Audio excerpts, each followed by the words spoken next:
नमस्कार दोस्तों, स्वागत है आपके अपने यूट्यूब चैनल राजस्थान बेरोजगार छात्र संघ में। दोस्तों, आज एक जो पेज है वो वायरल हो रहा है संविदा कर्मचारियों के नियमितीकरण को लेकर।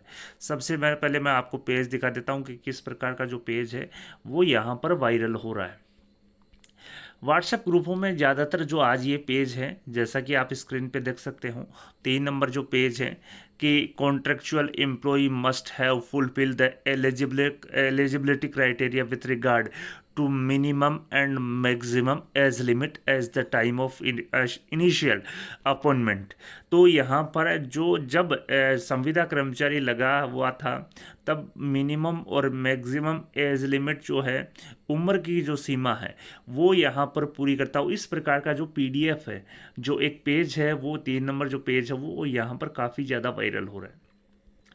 यहाँ पर गहनता से परीक्षण करने के बाद में सामने आया कि जो वित्त विभाग है, फाइनेंस डिपार्टमेंट ने जो अधीनस्थ जो विभाग हैं जिसमें संविदा कर्मचारियों को 9 वर्ष या उससे अधिक का समय हो रहा है, उनके लिए एक गाइडलाइन जारी की थी अधीनस्थ विभागों को कि किस प्रकार से जो संविदा कर्मचारियों का जो नियमितीकरण किया जाए उसमें किस प्रकार की गाइडलाइन को आपको फॉलो करना है।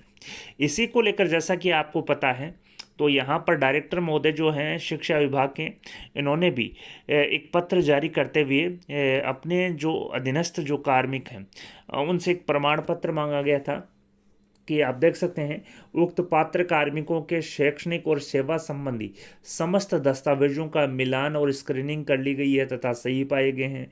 उक्त कार्मिकों का पूर्व पद पर चयन पब्लिक नोटिस के माध्यम से ट्रांसपेरेंट पारदर्शी तरीके से किया गया है। उक्त समस्त कार्मिक रूल्स में एडॉप्शन से पूर्व 9 वर्ष से अधिक का निरंतर अनुभव रखते हैं और इनकी संतोषप्रद सेवा है। उक्त समस्त कार्मिक नियुक्ति हेतु वांछित शैक्षणिक और प्रशैक्षणिक योग्यता रखते हैं और पात्र हैं।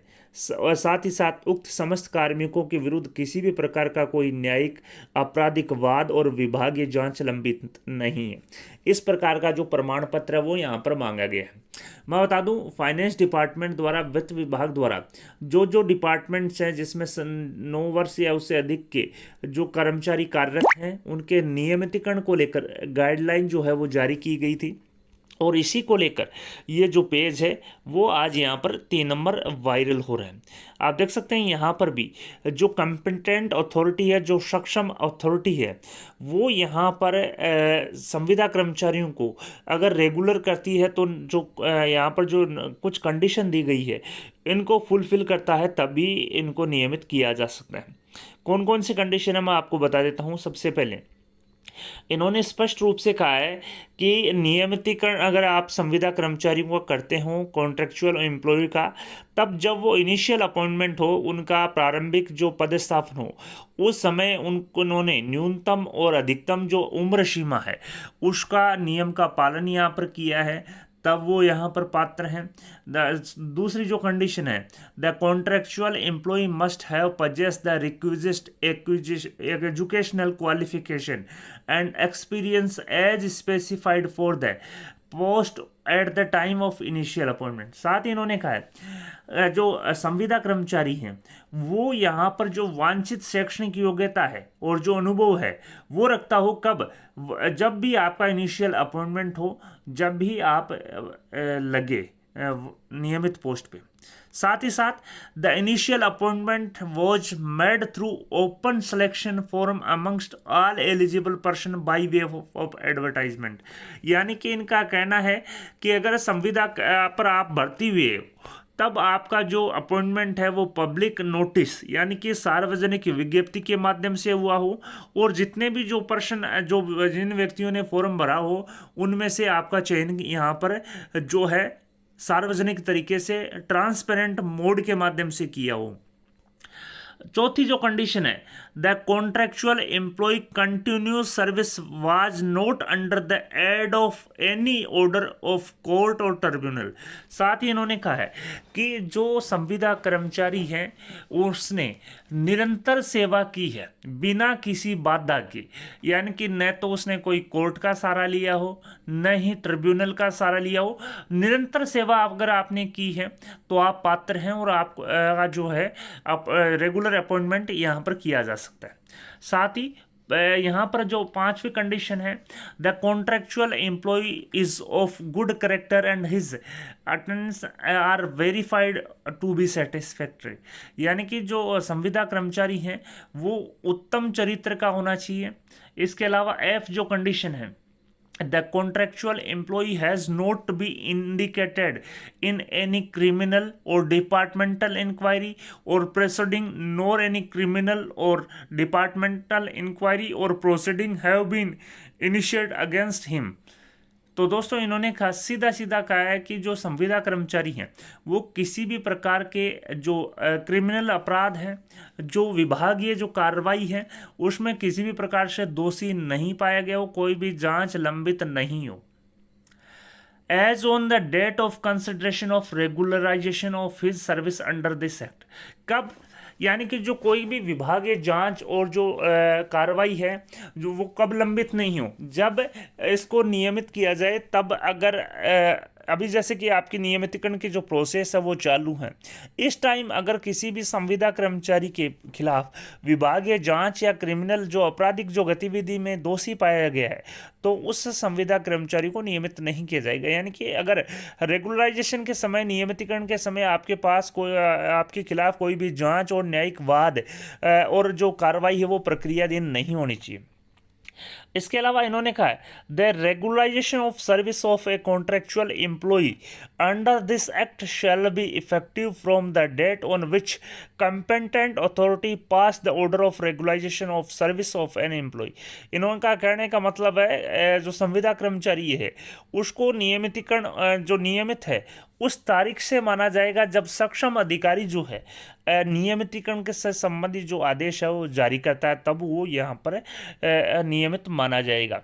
इसके अलावा the service of contractual employee shall be regularise against the sanction post in the department for direct recruitment. यानी कि इन्होंने कहा है कि जो कॉन्ट्रेक्चुअल एम्प्लॉय है वो जो स्वीकृत पोस्ट हैं डिपार्टमेंट की जो डायरेक्ट रिक्रूटमेंट के लिए, उन्हीं के खिलाफ उनको नियमित किया जा सकता है।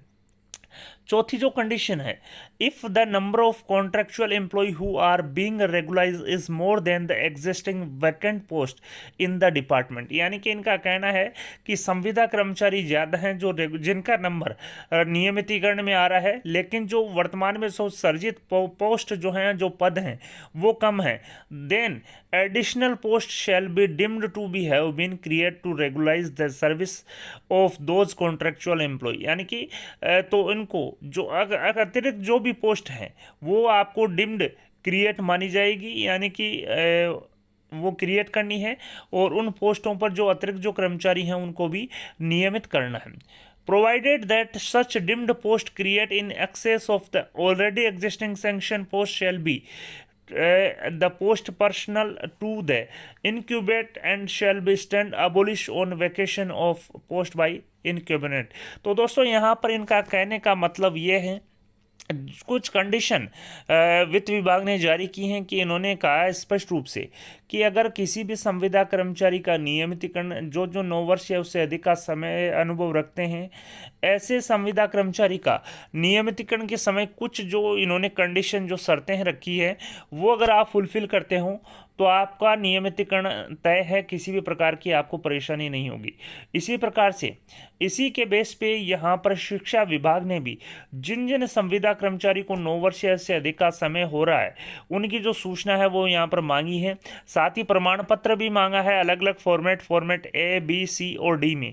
साथ ही प्रमाण पत्र जो सूचना के साथ साथ प्रमाण पत्र भी मांगा गया है कि जो शैक्षणिक और जो सेवा संबंधी जो दस्तावेजों का मिलान किया गया वो सही पाई गई है।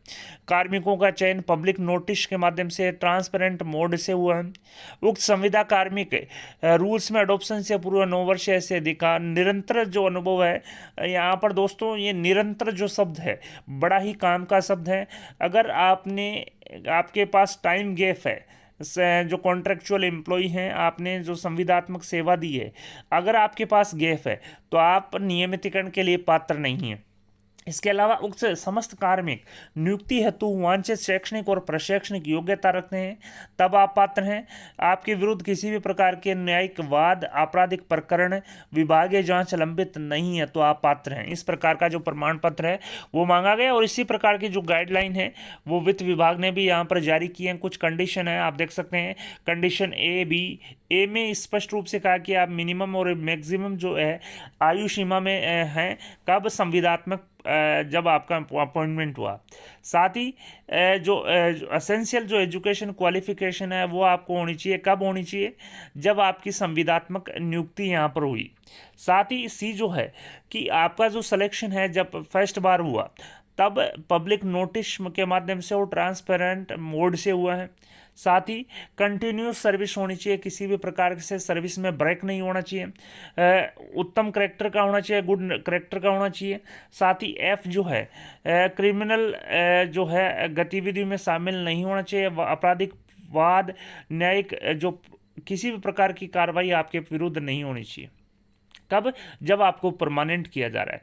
साथ ही साथ जो नियमितीकरण का जो आदेश है इसमें 2 नंबर जो कंडीशन है उसमें स्पष्ट कहा है कि कर्मचारी को नियमित कब से माना जाएगा? उस तारीख से माना जाएगा जिसमें कंपिटेंट अथॉरिटी ऑर्डर जो पास है वो करता है।